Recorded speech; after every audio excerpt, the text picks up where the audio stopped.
So how can you make six figures as a freelancer?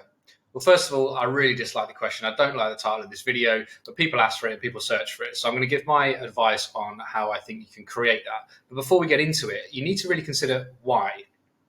I'm not a kind of life coach or business coach per se, but I do think it's important to reflect on the why. What does that number mean to you? Is it just like an arbitrary number that you'll get there and you think everything will be fantastic, or is it a goal on something to, you want to invest, or you want to get into property, or you want to do something with that amount of finances that'll allow you to do for your business? Maybe you want to grow and you want to build and you want to bring in some employees and translate into a small business or an agency or whatever it might be. There could be many reasons behind it, but I do think it's worth me noting, even though it's not my area of expertise, the why behind that. You really want to dig into that first before you become maybe obsessed or certainly particularly focused on hitting this six-figure goal as a freelancer, because you may have to sacrifice some other things to achieve that. For example, obviously time, maybe one thing.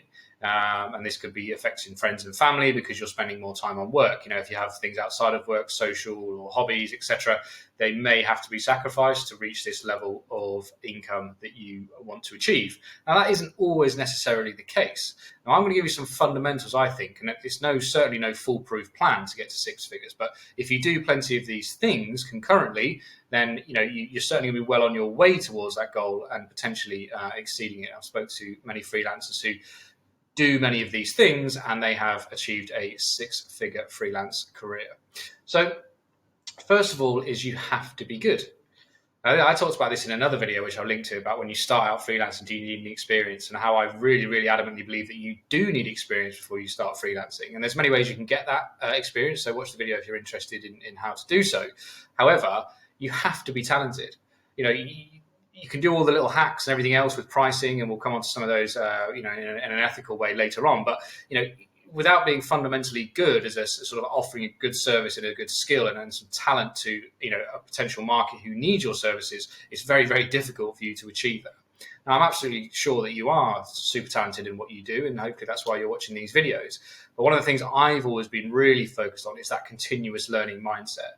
So if I just focus on building my own expertise and learning all the time, and as I get to one level, wanting to move on to the next, and this growth mindset, keep going, speaking to people, taking courses, watching videos, reading books, getting feedback on the work that I do, having mentors, all this type of thing can help develop that growth mindset. Now, I'm not thinking about, getting to a six-figure income on the back of that. What I'm just thinking about is improving my skill set. But the kind of the ironic thing is that is exactly what will help you towards that, because you're obviously offering more value and you have a better skill set to bring to the table. So if you're negotiating, or the type of clients that you attract and the referrals, the case studies you have, the testimonies that you can build up by doing great work. So the first thing is, fundamentally, you have to be doing fantastic work. And the best way to do that is to go with this continuous learning mindset, taking on projects that maybe challenge you a little bit, collaborating with people, learning from others, all those things I mentioned as well.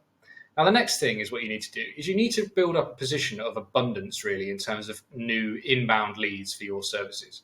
Because without that, it's quite difficult for you to maybe review your pricing and get into negotiations. You want to be able to speak to a prospect where it's a two-way conversation and you genuinely are looking at it and say, if this is a fantastic opportunity for me, I'll take it on, but I don't need to take it on. There's no desperation. There's no need to. I haven't got this feast and famine going on in terms of my freelance work and projects and retainers and clients that are coming through. And the way you can avoid that and achieve this abundance is through your own marketing and sales activity. It's something that a lot of freelancers don't spend enough time on, particularly in the early stages, and also when they come off the back of having a nice chunk of freelance work to get going, because maybe they started freelancing because they got an opportunity through a previous employer or something came around and they had quite a lot of work for maybe 6 months or a year. But as that starts to fade off and projects come to a close and markets, situations change, sometimes then their workload can drop. Now, by consistently, and it doesn't take a massive amount of time, but consistently every week scheduling some time on your own marketing and sales, what you'll start to do is get a nice, steady compounding growth for your own website, for your own social media presence, for whatever marketing it is you do, so that you're getting a stream of inbound leads consistently.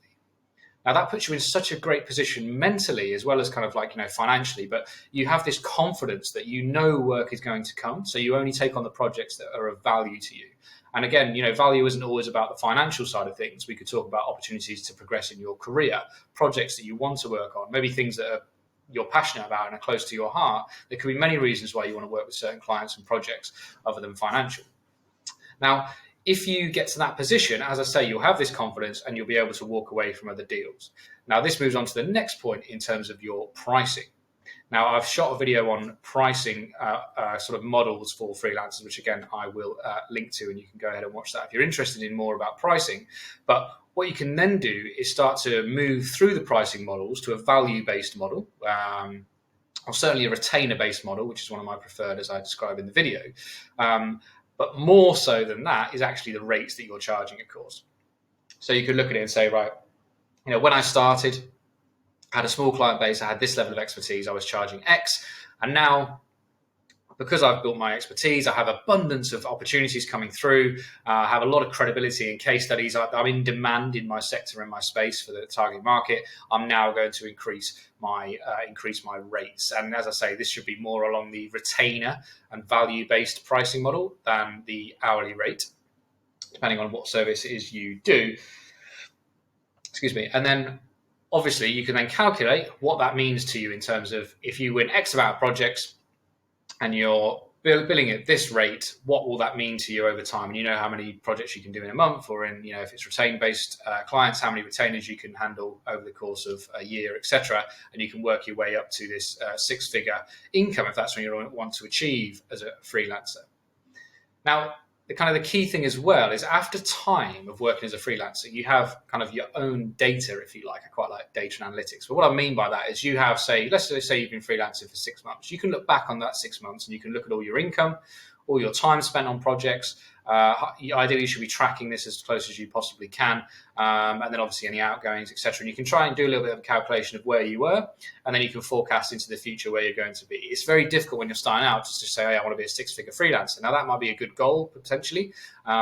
But when you have a bit of a track record, you can sort of see where you can make some improvements. So maybe you were spending a lot of time on repeat tasks that you could either outsource or you could automate. So you're going to gain back that time, which then means you can add in another client or another project into your monthly allowance, if you like. And obviously the value of that is going to help you achieve a higher level of income. We discussed about obviously increasing your pricing. Now you can calculate that and say I was doing 4 projects at X amount. Now I'll be doing 5 projects at Y amount, which is an increased rate, and you can calculate the value of that. So these are some of the ways, and obviously I'm not giving you step-by-step detail on exactly how to get to 6 figures, but if you do all of these things, as I mentioned, concurrently, the chances are you will be increasing your income and you'll be in a very, very healthy position and hopefully well on the way or in excess of that goal if that is important to you. So I'll leave it there, but a few thoughts on what you can do to get towards that. But as I said right at the start of the video, I really think it's important to reflect on why you want to achieve that and what you're getting into freelancing and self-employment for before you become too focused on the goal. But hopefully a few points there that will help you towards that if it is an aim of yours.